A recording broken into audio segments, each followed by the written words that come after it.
All right, I'm going to err on the chance that we're live. Good evening, Man Cave Sports back to recap the Timberwolves versus the Golden State Warriors game 4, a game that took place 2 nights ago on Monday evening. Saw the Timberwolves win 117 to 110. We're just prepping up for tonight's pivotal game 5. Wolves in a closeout situation. No Steph Curry, as was announced yesterday, although if there's a game 6, he's still a possibility to return. But we're at halftime of the Celtics and Knicks game. Pretty close game. So Knicks are in a scenario where they can close out on the road tonight against the Celtics. The Jason Tatum-less Celtics, unfortunately for him. Gentlemen, we'll talk about Monday's game. Steve, I'm going to start with you. Obviously, Ant came to play, had a great game. On the flip side, Jimmy Butler seemed to have a rough game. He had a solid game prior, but just really didn't seem to get into a flow. What do you expect from Jimmy? I mean, we'll get to the preview game 5, but what happened to Jimmy Butler in game 4? I think the two things. One, Wolves defense is a Wolves defense. We're a good defensive team when we lock in, and our defensive game plan for him, worked out. And then I think that they tried to put the ball in Draymond Green's hands and have him play point Draymond again, and that puts Jimmy in an off-ball situation. But we did a lot better with our switching defense. We did a lot better with our being able to handle and manage what they were trying to recreate from the previous game. It's like the second half of game 3, we kind of figured some things out, and we were able to carry that forward into game 4. So I think we did a good job. We limited to 9 shots, I think, the entire game. 14 points, and he played 30 some minutes. It's not like he wasn't on the court, so it's not like he wasn't out there. But I think he has to be more vocal and be more aggressive as a leader if he's going to be that guy. With Steph out, he's got to demand more. And I think he's kind of taking a backseat to Draymond a little bit there, to what he's doing. So I think it's two things. Number one, our defense, we've got a good defense. We did a great job of switching and taking him out of the game. And then number two, Steve Kerr's game plan was to run point Draymond, and that doesn't seem to work with Jimmy. So, we took him out of the game. Only 9 shots. I mean, it'd be one thing if he's just inefficient, and he shot like 20 times and, only hit, 5. But no, he just didn't even take that many shots. Yeah. One thing I've noticed this series, obviously Golden State plays a far superior brand of defense than the Lakers do. So, granted, I thought the Wolves started out, had some sloppy turnovers and finished with some sloppy turnovers, but in the middle of the game seemed to handle the ball well and seems to be handling the double teams well. Brett, we talked about on these last couple of episodes, especially once Steph went down, that in order for Golden State to make this a series or even potentially win it, that Buddy Hield would have to step up. And I think this group even agreed that he would have to score 20 or more points a game to make up for Steph's absence. Now, Jonathan Kuminga has been playing lights out for a few games as well. I think he played decent the other night and maybe not as good as he did the prior 2, but talk about Buddy, because he ended up with 13 points and neg 11. Obviously, we've seen him throughout this playoffs. He can light up real quick, start hitting threes, put up 30 points if necessary. So what do you think of Buddy's performance on Monday? Yeah, like you said, hot and cold. He could very well come back out and be hot tonight. He was hot in game 1. I think, though, a lot of what we're seeing is just the residual effect of Golden State not having Steph. So, as Jaden alluded to, going into game 2, now that we don't have Steph, we can focus on shutting Buddy's water off, as he put it. But at the same time, too, going back to the last series, these Warriors have been playing every 48 hours for the last 2 weeks. Like, they didn't have that 5-day break that the Wolves had. I know the Wolves didn't look good coming off of that break. Maybe it was a little rust or whatever it might be. But either way, they had a chance to rest the body up. So I think Buddy's doing everything he can. I think everybody on this Golden State roster is doing everything they can. But I think ultimately you might just see some of these guys running out of gas. Not everybody's Steph Curry, not everybody's Ant Edwards. I mean, you look at on our side, we might get a Naz Reid 25-point game every 2 weeks or so. We're not going to get that every night. If we're banking on that every night to win a second round series, it's not going to happen. So I think that, it's an unfair burden to put on Buddy to be like, you got to go win us this series. But I mean, they're depleted and they're worn out, and I think we're seeing the residual effect of that going 7 games, and I think that's a major benefit. And we were all cheering for a Game 7 to happen in Game 6 of that series for this exact reason, for what we're seeing right now. But like you said, shooters shoot. They run hot and cold. He might come out and flame us for 30 tonight. We'll see. But we're just seeing kind of a undermanned, worn out team without a lot of tricks in the bag left to throw at us. So hopefully we can capitalize on that and close this thing out tonight. All right, we brought up Draymond. I know that's Brian's favorite member of the Warriors, but anyways, Draymond seemed to shoot the ball decently. I know the game prior, I think he only had 2 points. He was 6 of 14 from the field for, I believe, 14 points. However, something we've seen in this series, Draymond getting in foul trouble. I know he had 4 fouls. Looks to be a little frustrated on the court. He did play 34 minutes, which means Kerr did give him some rest. Now, granted, I think Steve Kerr waved the white flag with about 3 minutes left, so the numbers are a little bit skewed. But talk about Draymond. I mean, is he frustrated? Does he see the writing on the wall? Because even in the press conference, it was kind of odd. He apologized for not talking to the media after the prior game, Game 3. So, I mean, is this series starting to get to Draymond? Get better, because the writing is on the wall, Michael. That's a great way to say it, man. Everybody knows it over there. They're giving their best shot, just like we talked about last episode. I mean, they're going to muck it up. They're just going to try to wait it out. And Draymond is kind of backtracking on a lot of things, but he is also giving us what he has given us for the last 10 years. I mean, he does blow up, and he gets away with murder, by the way. I mean, I'm just surprised that he isn't suspended for this game. But moving on from that, tonight is a must-win game. Let's just blow them out and just be done with this. Because if they would have won last game, we might be seeing Steph, and then we don't want to see him in Golden State. So just let's leave Draymond wide open, just like Brett and Steve said. That kind of hinders Butler's game. Let's just leave him wide open. Let him be point Draymond. Let's go. All right. Hey, digging the Marino jersey as well. So mad props to you for that. Yeah, I'd like to add also, I think, and just seeing on social media, Golden State fans are very boisterous, very proud of their team. And let's be honest, they were a dynasty up until a couple of years ago, but I think the writing's on the wall. I mean, Steph's injured. You're looking at him being 38 next season and Jimmy and Draymond being 36. I believe Kuminga's a free agent after this season. So, excuse me? Restricted. Okay. Either way, I mean, their window, especially with getting Jimmy this year, is probably somewhat limited, and their age is advanced. So obviously, had Steph been in here, it could have been a different series. I don't know that it would have turned out differently than what I'm thinking it's going to be, but they might have stretched the Timberwolves a little more. But granted, knock on wood, the series is not over, so we're not talking about anything going forward.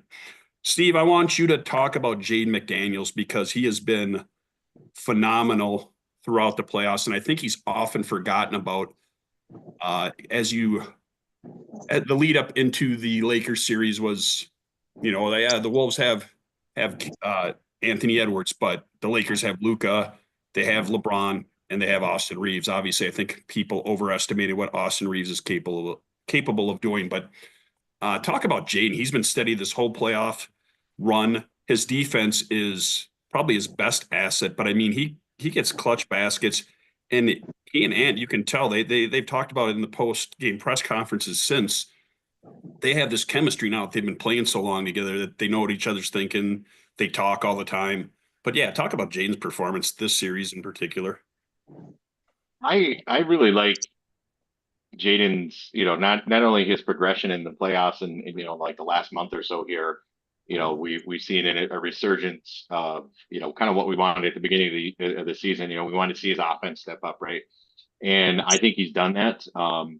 And I think he's been consistent with his defense. Him being one of our top defenders is held true. I love his help at the rim. I love his help with rebounding.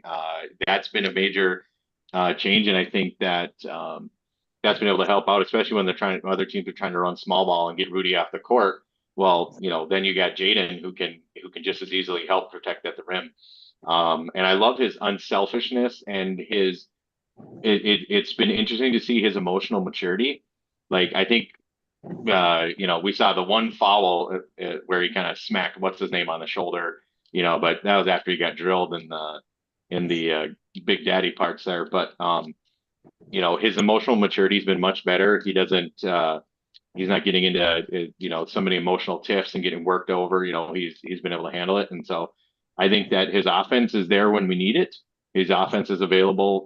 He's proven that he can, so he's much more flexible depending on how the game's going. But the defense and then the rim protection is the big thing. So I'm loving Jaden, and I'm glad we got him for a while longer. And he's a cornerstone piece for us because his defense and his rim protection, and now that his offense is picked up, we're in good shape with Jaden.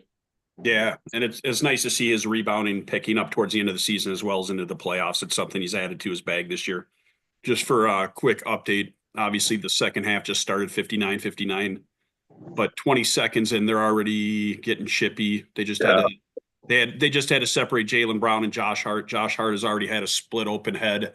I believe was it Jaylen Brown got elbowed in the nuts in the first half by Brunson. So things are getting a little lit up in Boston, but we're here for it. Brett, talk about Jules, because it's amazing. Before the playoffs started, everybody talked about, I believe it's 34 or 35% historic shooting from him, how he doesn't show up in the playoffs. I know last year he was injured for the Knicks in their run, but man, I mean, he's turning heads around the league. And with that player option that he has this summer, it's not a foregone conclusion that he's going to opt in now, where I think a month or two ago, it seemed like a sure thing. But I mean, Julius Randle is playing the best ball of his career right now. Yeah. I thank God that Steve is on this podcast, because if not for Steve, I would be the one eating the most crow on Julius Randle. I went from being utterly terrified that Jules would opt in all year to, my God, dude, please opt in. Come back for 30. Give us the hometown discount, man. It's the way he's playing. There's just such a maturity and a steadiness to it. And I just wonder where we would be without him. Obviously, we live and die by Ant, but there's just this steady guiding force to Julius's game in this playoffs. And I mean, there's been a couple of games, and I've always really tried to not make it apples to oranges, Julius versus Cat. There's a couple of games that we have had, like game 3 in this series and a couple games in the Lakers series. I don't know if we win those games if Cat is here, because those are the games where it's tight and it's chippy, and it's a high stress game. And that's when Cat's frenetic energy would go off and he'd start trying to do too much and hoist shit up that would just rim out. He'd throw passes that were inexplicable. And it seems to me that this is when Julius just decides, all right, bully ball, I'm going to get to the rack. I'm either going to get to the rack or I'm going to get to the line. We're going to chip away at whatever deficit or neck and neck game we're facing, and I'm just going to kind of be the steady force. So man, I just cannot say enough about Julius. Just high praise, and my apology form has been filled out since the Lakers series, and it continues to. Lines are being added every game.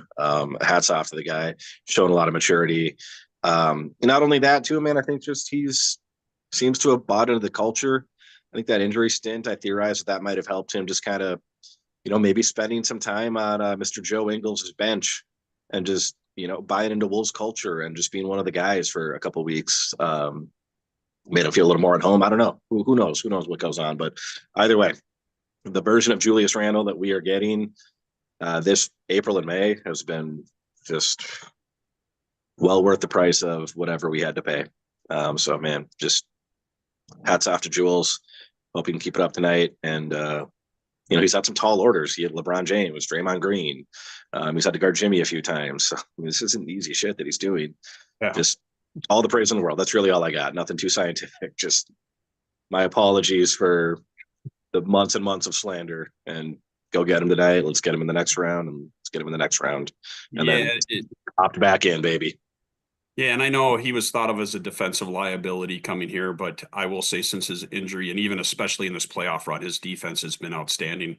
And in reference to Cat, he's no longer a Timberwolf, but if you watch the game tonight, he's been in foul trouble. I thought for a second he just picked up his fourth, but he had 3 fouls early in the second, so they had to sit him a little bit. But that's Cat's game, man. And he's got a chance to go to the Eastern Conference Finals, so good for him. Brian, in Game 5 against the Lakers, we saw the awakening, almost Undertaker-like, coming out of the coffin of one Rudy Gobert, who had a quiet first 4 games of that Lakers series. He was still out there playing defense. Offensively, I think I'm not going to say he struggled throughout the playoffs, but some games he probably has. He hasn't been finishing near the rim. His free throw shooting the last few games has seemed decent, but what do you talk about Rudy's performance to date in this series? Because last time he was pretty quiet, and then they had the closeout opportunity versus the Lakers, and he came out like a monster with 27 and 24. Well, it's all schematics. It's all the game plan. It's who we're playing. The Lakers, they tried to go small. And what I've been saying on the podcast, don't take the bait, keep them out there. Don't adjust to them, make them adjust to you. And he did come through, man. That was like a Shaq-like performance. I think the Warriors are the same thing. I mean, how often do we see Kevon Looney out there? How often do we got like a Rudy matchup out there? Kerr's a magician, and he's basically taking them out. But when Rudy's out there, the free throws, like he said, I mean, he's making all the right defensive switches. He's doing his job. And it's just the game plan is kind of predicting what he's going to do. And I must say, refs, you suck. Refs, you suck. He gets bugged every time he touches the ball. Yeah, agreed. All right, we'll talk a little bit about tonight and then wrap it up and check out this game and get ready for tip-off, which is approximately an hour away. I believe it's 8:30, correct? Yeah. Okay. Probably 8:40. Yeah, they've all been running a little late, and this one's nip and tuck, so and I'm here for it. I'm glad that they're waiting to start these damn things because I know in earlier rounds they weren't. Yeah. So Steve, talk about your keys to the game tonight for the Timberwolves to close this out in 5. The key, and it's kind of been this way for a bit, is the energy and the pace. When we have not done well is when we've not matched the energy, and we have no pace, no flow, no movement on offense. People are standing around too much and just watching, and we're not getting activity. When we get active and we hustle, we're getting up and down the court quick. We're getting back on defense quick. We're pushing the pace. One of the things that Golden State can't do is they can't contend with our half-court defense. That's been proven throughout the entire series. Even the announcers who don't like us on the national stages have even said that, Golden State can't contend with our half-court defense. We have to get back, we have to run, and we have to hustle. If we do that, there's no chance for Golden State. If we're hustling and we're moving fast, they can't handle us, because that's the only advantage they have, is to try to run us off the court. They end up getting tired out, and so if they try to go half court to half court, our defense is too much.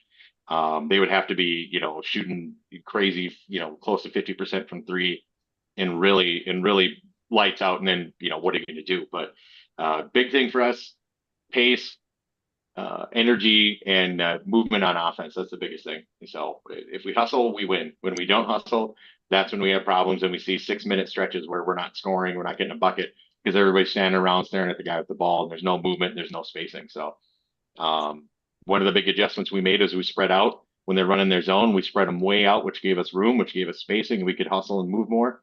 But yeah, hustle, energy, pace. We do that, we're gold. All right, thanks, Steve. Brett, we've talked a lot about Chris Finch throughout the year in this podcast. Think that he's done a great job so far in the playoffs. However, I was critical at the end of the game on Monday night as Steve Kerr waved the white flag, I think with about 3 minutes left and somewhere in the vicinity of a 20-point lead, maybe a little less. But that game was definitely out of reach, in my opinion. I think the Warriors were acknowledging that by the moves that they made. And Finch left them in till the end. They looked gassed. They were turning the ball over. I don't think they ever really let them back into the game. I think they might have cut it to 7 with seconds left. But I mean, that game was definitely out of reach. Any thoughts on that? I didn't love that. No, I agree. And I tip my hat to Finch as well. I think this series has been tougher than people that aren't watching it are going to think at the end of the day. I think, casuals will look at this and say, oh, they beat the Curryless Warriors, but they've given us a lot of exotic looks. They've wheeled out different guys, Host and GP, Gary Payton Jr., the third or whatever he is. And they've thrown different looks at us, and Finchie's had an adjustment every time. So I'll start by tipping my hat to Finch. No, I did not like seeing those guys out there at that point in the game. That was a fake comeback. Nobody was worried about the final score. They were never, like you said, they got it down to 7 with seconds left. Would have loved to have seen Rob Dillingham out there. Is he active? Yep. I think that would have quelled some of those ball handling issues. Just let Rob dribble it out for 24 seconds at a time instead of having an exhausted starting unit throwing the ball away when these overambitious subs are hounding and auditioning for whatever their next mid-level exception contract might be this summer. Like, why are our starters going up against bench guys with their first camera time of the night? Like, whatever, man. Like, just fucking throw Dillingham and Shannon out there and let those guys match their energy. If one of those guys bumps a knee while they're out there, whatever, that's fine. I completely agree with you. I didn't love that move. I didn't understand it. I don't know if he's trying to send a message to the guys that it's not over till it's over, whatever. Not a good move, an indictment on Chris Finch at the end of game 4. But overall, hats off to coaching a pretty good series and a pretty good playoff so far. So I'm not going to dwell on it moving into tonight. I'll give him his flowers, but let's not do that again, man. If we're up 20, get the boys out of there. We got more business to take care of. So most definitely.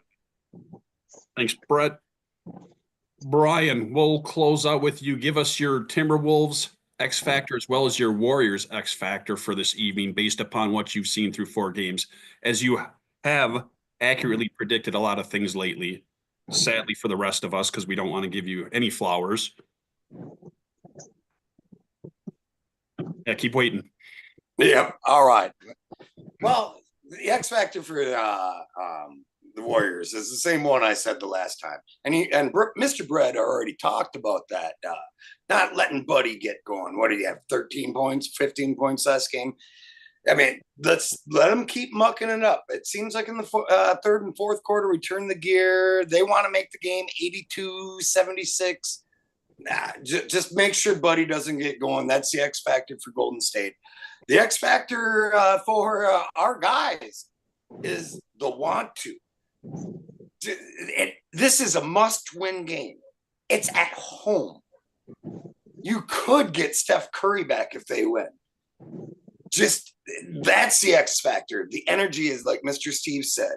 It has to be there. The defense has to be there, and I am calling it a must-win game. Let's do it, Michael. Bold statement.